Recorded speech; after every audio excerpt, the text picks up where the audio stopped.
सीढ़ते हुए इस रास्ते में छोड़ देता है।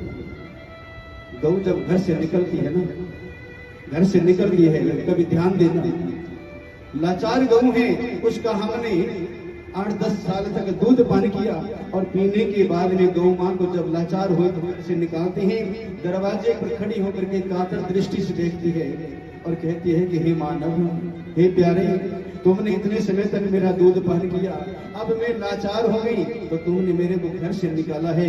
एक दिन याद रखना, एक दिन याद रखना, जब तू लाचार हो जाएगा, जो स्थान मेरा खाली पड़ा है ना, उस स्थान के ऊपर 4 बाई तेरी होगी। जो स्थान गौ मां का खाली हुआ है ना, उस स्थान के ऊपर 4 बाई हमारी होती है।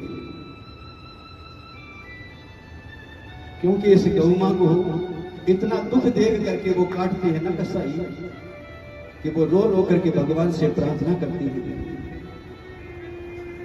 4-4 दिन तक उसे भूखा रखा जाए, प्यासा रखा जाए, और फिर भी उसके प्राण नहीं निकलते। एक कसाई गौ को खरीद लिया है, 2 दिन उसके साथ में है। खरीदने के बाद में जैसे कत्ल खाने की ओर ले जा रही है,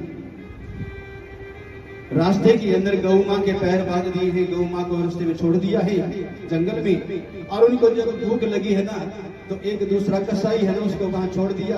2 कसाई है ना, गांव में रोटी मांगने के लिए चले जाते हैं, गौ मां के पैर बांधे हुए हैं। अब गौ मां जो है ना, कातर दृष्टि से आंखों से आंसू पड़ रही है, तड़प रही है। जो सामने कसाई बैठा है ना, वो गौ मां को देख करके एकदम द्रवित हो जाता है। अंदर से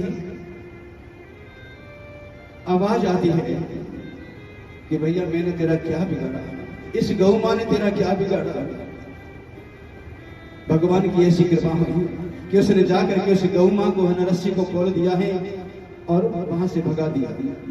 जब कसाई वापस आई है तो रोटी लेकर के, तो कहा रे गौ कहाँ है, कि वो तो रस्सी को तोड़ करके चली गई है। सिर्फ इतना ही पुण्य किया उसने। और किसी समय वो कसाई चोरी के इल्जाम में, झूठी चोरी के इल्जाम में और कहीं फंस जाता है। राजा ने ऐलान कर दिया कि इसको कल सुबह फांसी दी जाएगी। नीचे जो गड्ढा बनाया होता है फांसी वाले स्थान पर, उससे ऊपर एक फट्टा रखा होता है, ऊपर गले में फांसी लगा दी है। और जैसे रस्सी को खींचने लगे है ना, उस समय उस गौ मां ने आकर के उसके पैरों के नीचे दोनों सींग लगा दिए हैं। गीता प्रेस गोरखपुर की यह पुस्तक है, श्री राम सुखदास जी महाराज की। उसके नीचे जब सींग लगा दिए हैं, अब उसके नीचे से सींग लग रहे हैं और ऊपर से फांसी का फंदा है, डगमगा रहा है। 2 मिनट का समय था, उतार लिया है। फांसी का कार्यभार जो है ना, वो रुक गया है, ये मरा नहीं। कुछ देर के बाद में फिर फांसी पर लटकाया, फिर गौ मां के सींग नीचे लगी हैं, फिर बच जाता है। जब उतार करके देखा कि ये मर क्यों नहीं रहा, तो देखा कि उसके पैर के नीचे जो है ना जख्म हो चुके थे गौ के सींग से।